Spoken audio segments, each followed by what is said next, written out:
Hello, everyone. My name is David Siu, and I am the AAPI Youth Rising podcast host, legislative lead, and board member of AAPI Youth Rising.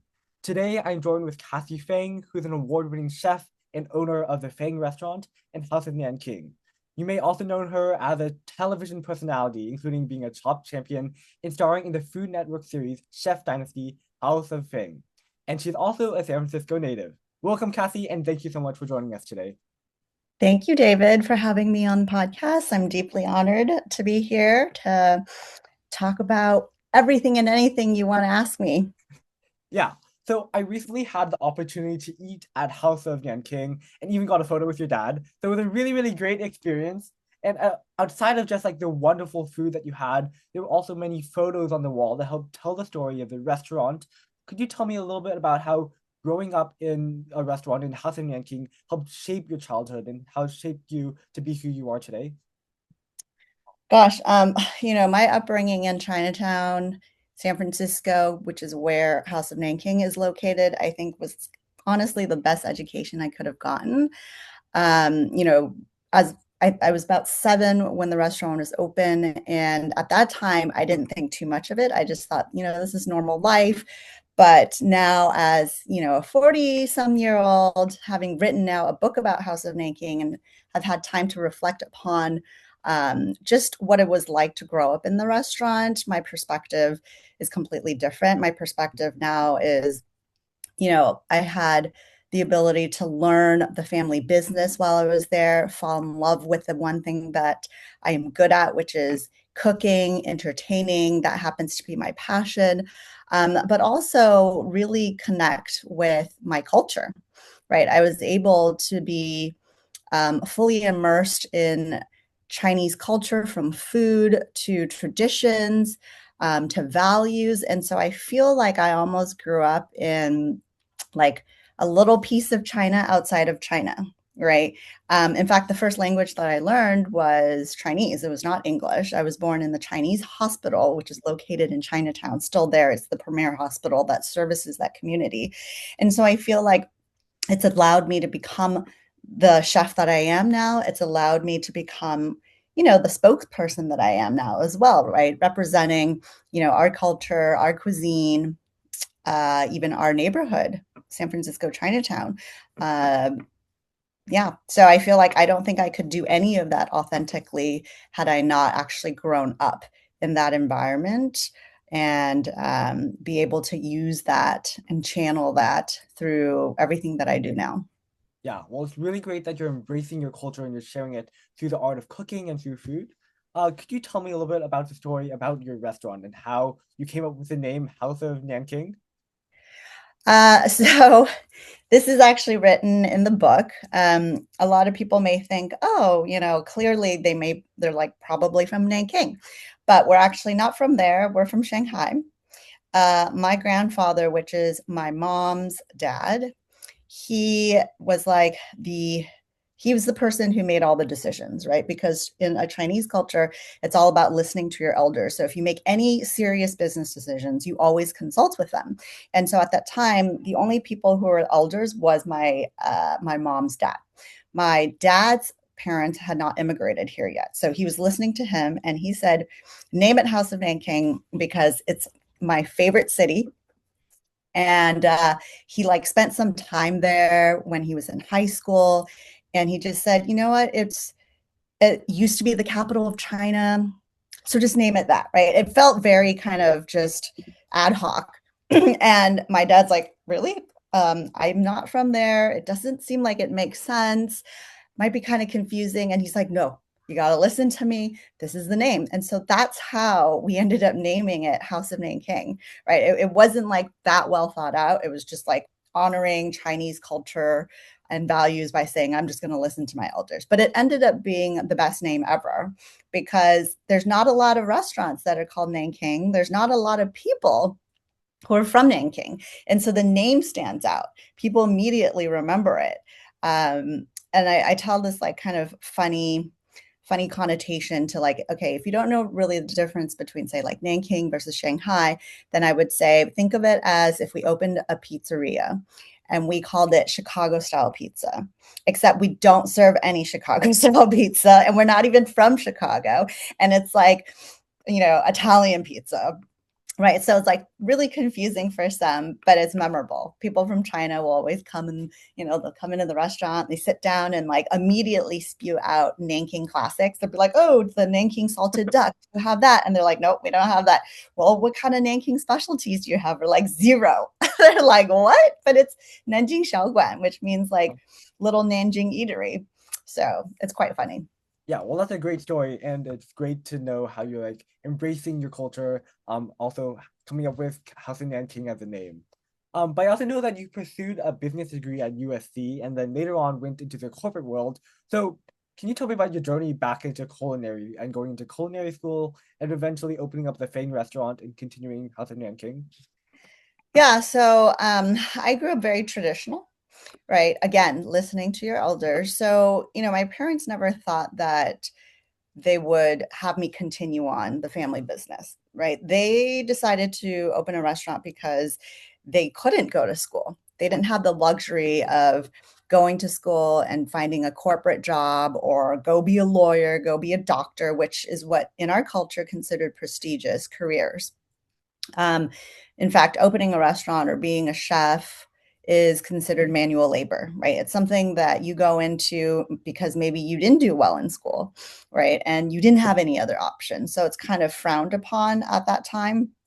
And so they're saying, I'm working hard so that you can go to private school, so you can go work for like the big four or go become a prestigious doctor. So I decided to go and study business and went into the corporate world. I worked at Merrill Lynch doing wealth management.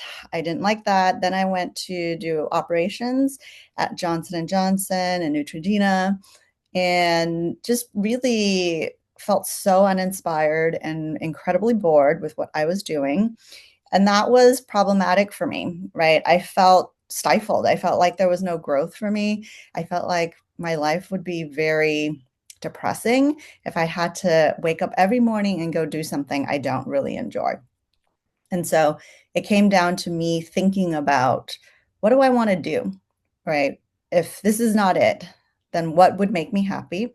And I always came back to food, right? I always thought about, well, the thing that I spend my time on most outside of working is entertaining. I'm always cooking for people. I'm always writing down like the best restaurants that we have to go to. Any place people wanted to find, they'd always come to me. So I said, well, my family's in restaurant. Why don't I just go back to food? And that's how I ended up starting my journey. I left my corporate job, moved back to San Francisco into my parents' house. I was having all this freedom in LA, moved back and said, I'm going to come and help out the restaurant. And I'm just going to spend a year here and see, what is life like working in a restaurant? Because it's very different from my perspective growing up in the restaurant as a child. And I did that for a year, then decided to go to culinary school to really substantiate everything that I learned, and just give it more than what I was experiencing, so that I had the background to open a restaurant with my dad. Yeah, and so you went to the Cordon Bleu Culinary School in Los Angeles, and then you continue your culinary journey. So between like your two restaurants, is there a signature dish that you have?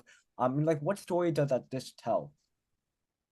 Gosh, there's so many, but there is one that really stands out for me. And it's actually the one dish on the menu for both restaurants. Okay. This dish is served at both places. That's created by my mom, my dad, and myself. Every single dish that you see on our menu are either created by my dad or created by me, or a combination between my dad and I. My mom doesn't really create the dishes. She's kind of operational, um, less sort of the chef creative kind of aspect. And so this dish is really special, and it happens to be one of the most popular dishes. And I think it's because it's got all three of us in it.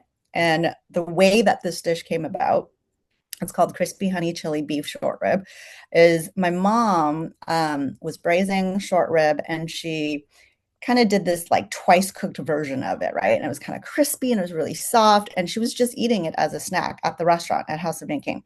I came in and I saw her eating it. I was like, never seen this before. I tried it and I said, wow, this is really good. And she was just snacking on it. And so I took that. I asked her, what did you do with this? I took that and I recreated it at Fang, but I put a sauce to it.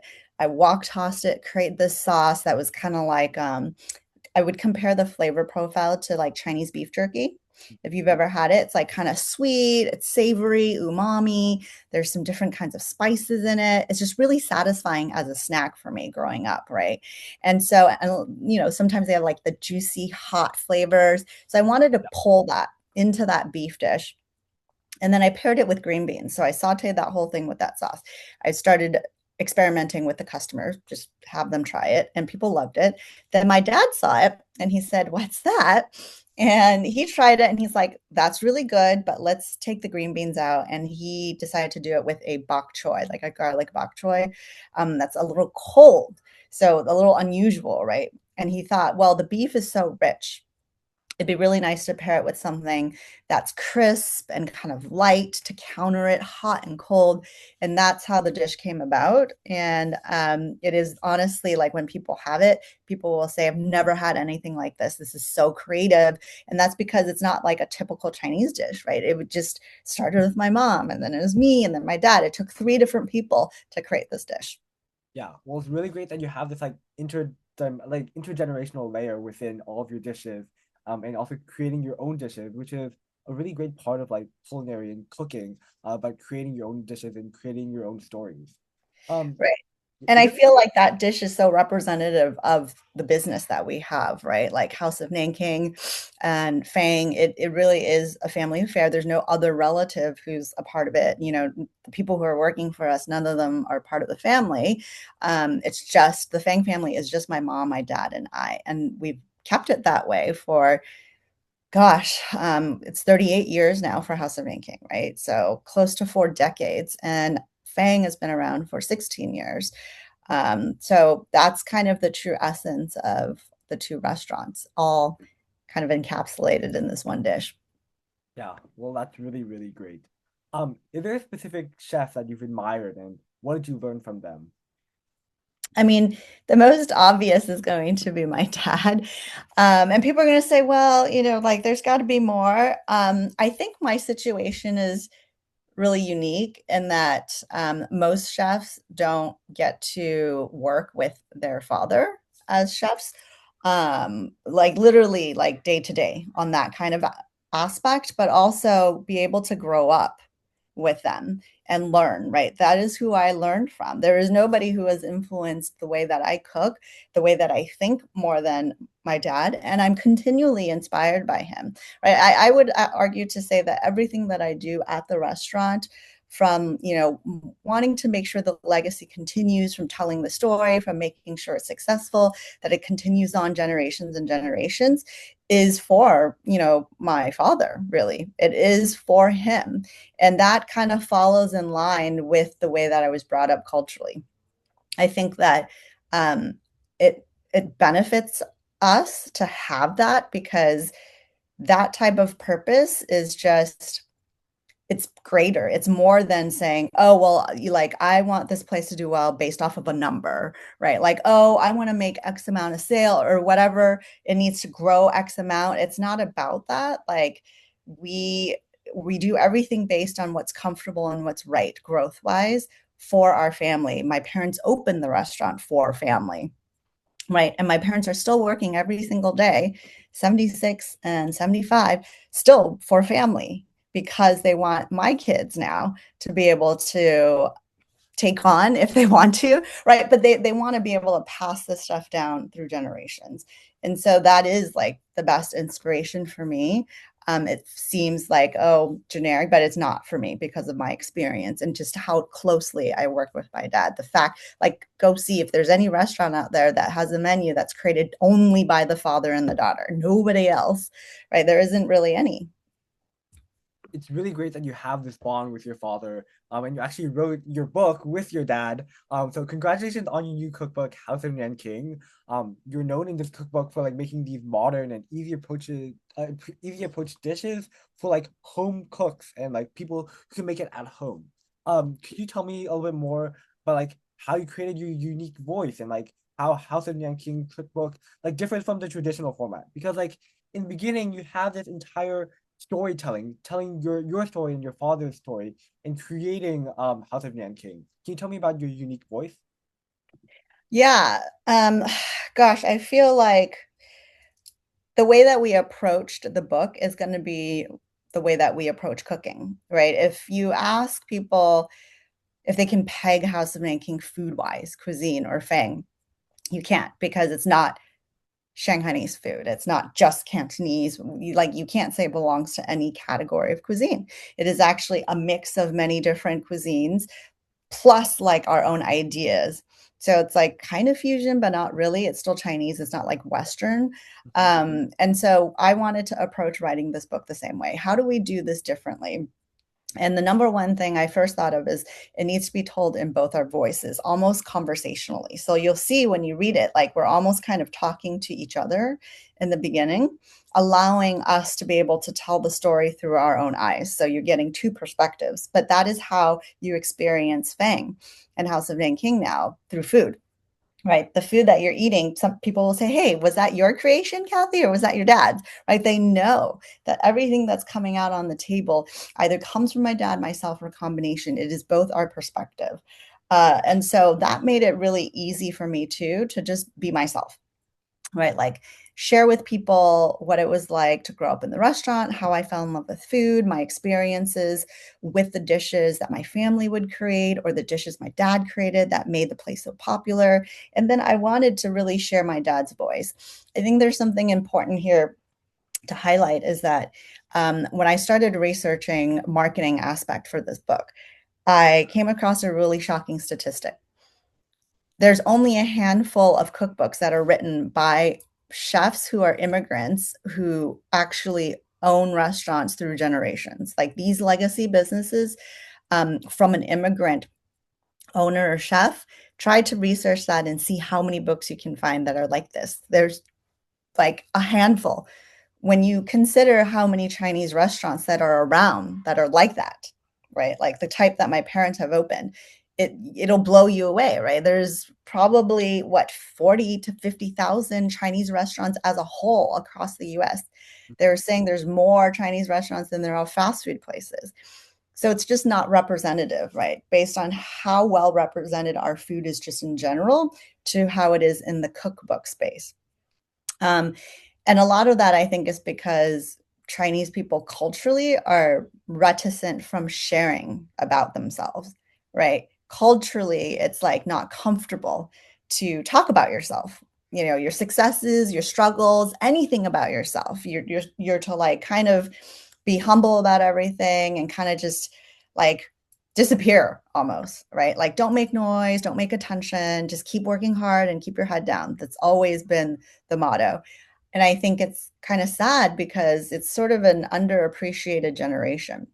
It's a generation that had to fight really hard, came here with nothing to create these successes and kind of create the pathway for us, right? Our generations and future generations to do all the things that we want to do and dream of. And they really don't get recognition. So doing this book and kind of pushing my dad to really share his story was just something that I felt very, very thrilled about. Like I'm finally able to have him share because people know House of Nanking. Yeah. It's very popular. But even to this day, there's still some people who don't even know who my mom is, right? Like they don't know the story. And it's really easy for people to just kind of say, oh, well, Chinese people, they do well at everything, right? It almost feeds into that model minority thing where it's just like they don't need help, that like they're already wealthy or they don't need assistance, which is not true. And so I think if we were to share more and more of our story and our struggles, then people would understand, oh, wow, it's just that they work really hard and they never complain and they don't tell people. It's not that we don't struggle. Yeah, well, it's really great that you are telling your story, your family story, and thank you for bringing up the model minority myth. How a lot of these myths aren't completely true, and they only show like a sliver of the truth. So thank you for Yes. bringing that up as well. Your cookbook really talks about all the different cuisines that you're talking about, from Shanghaiese cuisine to Hunan cuisine to Cantonese styles. Can you talk about how like you embrace your culture through food and through cooking, and like your story through that? Yeah. So So when we think about like the food and the cuisines that's covered in the book, it is pretty broad, but that's because I had different relatives from different backgrounds, right? And so my grandfather from my mom's side was originally from Hunan. And so, her sister and my grandfather would cook Hunan style food. You've got the Shanghainese food because my dad's family's from Shanghai. And then you've also got my grandmother, which was from my mom's side. She actually emigrated to Hong Kong and ended spending most of her time in Hong Kong before coming to the US. And so her food evolved and it became Cantonese style, right? Like Guangzhou, Hong Kong style, very different types of flavor profiles, even cooking methods. And so that was the way that I grew up. I grew up around all these different incredible cuisines as just like daily life, right? They would just make it for me at home. And this was something I really wanted to share with people through the book because that shows you why our food kind of lands everywhere, right? It Mhm. doesn't land in one spot because we were exposed to all these incredible types of cooking. And I think it allows people to understand better and appreciate like where that comes from and also how Chinese cuisine is just so vast, right? It could be vast even within one family. Yeah, I definitely agree with what you just said. How within China, China's such a big country, all the different provinces and regions have very different cooking styles. From like the north and south is very, very different in cooking styles. Right. It's really, really great that you embrace it through your restaurants as well as through your cookbook. And then I also know that you enjoy traveling. So is there a favorite travel destination that you've been to and has like influenced like what you make into your dish, even though it's not Chinese cuisine or something like that?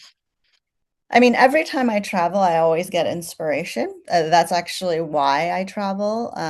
When I get to go to a different place, experience food, culture that's different from mine, it allows me to open up, right, ideas and creativity. If you're always experiencing the same thing, things can get kind of stifling. And so anywhere I go, I usually will pull something into like creating something new because I'm inspired because it was so tasty. How do I like bring this to San Francisco or bring this to Fang? But the most recent trip that I took was actually to Shanghai. I haven't been back to Shanghai for over 5 years. And I used to make that trip with my mom like almost every summer and every winter growing up, like middle school, high school, and even college. And it felt kind of, like something was missing, the fact that I hadn't been back for so many years.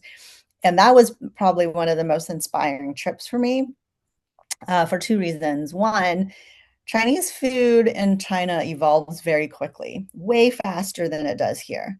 There's, a lot of things about trends and things move. Like the second one trend pops up, everybody's doing it, right? And everyone's innovating and doing their own versions. It's really exciting.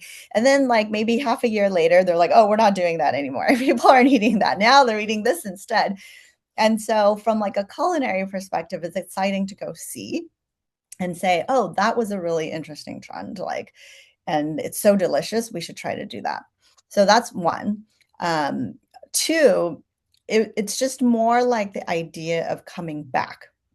Right. I just wrote a book about my dad's journey. Right. I heard so many stories of him growing up in Shanghai, his earliest food memories, even visually, like the neighborhoods and everything. So being able to go back with my kids, right, and my husband and my mom as well. We brought my mom and just walking through those little neighborhoods, that my dad was talking about, eating the things that my dad was reminiscing over, just being able to experience the old, no, we're experiencing the new, but really like the place that my parents came from. There was just something very special about that. And coming back, it made me want to create dishes that are a little bit more traditional now, oddly enough. Kind of like, how do I bring kind of the soulful old style of cooking back into our food and then kind of modernize it a little bit? But everything that they're doing there is just incredibly high quality and so creative and just like the the type of food that you can find there is also so vast. I've had so many different types of cuisines there that I've never had. They're like fusing French with Ningbo cuisine, like Hunan with Italian, and it was like mind blowing. Right. Well, that's really great, and it's really great that you're bringing in like the core values of Chinese cooking into your own restaurants and sharing it to the rest of the Bay Area and to the world around it. House of Nanking and the Fang Restaurant are now really, really well known throughout not only California and the Bay Area, but throughout the entire nation and throughout the entire world now. Do you have any other new projects or like what's next for you, on your journey? Yeah, so there's like two things that I've been noodling on. I really enjoy sharing, right? Like sharing our culture, sharing our food, and really making people feel like, oh, this is something I could do myself, right? Oh, this feels very familiar. So when I wrote the book, I was able to experience that, right? I was able to say, hey, I would compare dishes, say there's like a noodle with scallion oil and dried shrimp, and I compared that to aglio olio spaghetti, right? Like for Italians. Yeah. And then I did like a mapo tofu with Italian sausage. I really wanted people to feel like, hey, there's actually not there's like a lot of commonality between these opposite cultures or different types of demographics, and to be able to make people feel like they can kind of experience what that Chinese culture is like through food is very exciting to me. So I'm like, how do I continue doing that? I do that at the restaurant, but like on a broader scale. So one, I would love to do another book when I find the time. Um, the one thing that I think a lot of people kept asking me about, even from my book as well as when I post things, is soup making. So tonics. Right now, a lot of people are out there talking about like gut issues and how do you like balance, how do you treat yourself to food as medicine, right? Kind of all this preventative care, anti-aging, like it's a different kind of diet. It's not like a diet where you're like, oh, it's keto or paleo. No, this is all like based on traditional Chinese medicine. What do you eat in the winter? What do you eat to balance out your qi and all that? And so I would love to do a book on that, right? Like, how do you create easy recipes around soup making or simple dishes that you eat seasonally for different types of ailments, or not even ailments? It could just be like it's winter, it's dry. Like, what should I be having, right? Should I have this vegetable or that vegetable? Kind of that, and make it really approachable and accessible, because TCM's been around for over 2000 years, right? And I'm already seeing people who are not Asian, talking about all this stuff. So I'm like, well, we should come to the source, right? Like the true source. The true source needs to come and say, hey, this is the way we do it because I grew up around it. We've always been doing this. And so we're like a veritable source for this. I'd love to do that. And then number two, I've been really wanting to do a travel show. So when I did the docu-series with my dad, it was just about my relationship with my dad. What was it like running a Chinese restaurant? And you can kind of see like what that system is like. And a lot of people were like, wow, I know we're not Chinese, we're Greek, but the dynamics are so similar, right? Like the father-daughter, like that dynamic. And people really like actually gravitated towards it, especially people who are non-Asian. So I feel like a lot of people my generation and immigrants would relate to this. My parents never want to go on vacation, right? They just want to work, or no, that's too expensive, or I don't have time, or all this stuff. I want to do a travel show where I basically like kidnap my parents and take them to China, because we've never traveled to China, the three of us. Oh, Right? My parents left really early on, and they take turns going because somebody always has to be here, yeah. right? But like they haven't seen most of China because they're just too busy working. Like, how awesome would it be to do a travel show to take them, like my whole family, my parents, my kids, my husband, right? And we hit up like the top 8 cuisines of China, and we go experience it because we haven't, not from the source yet, right?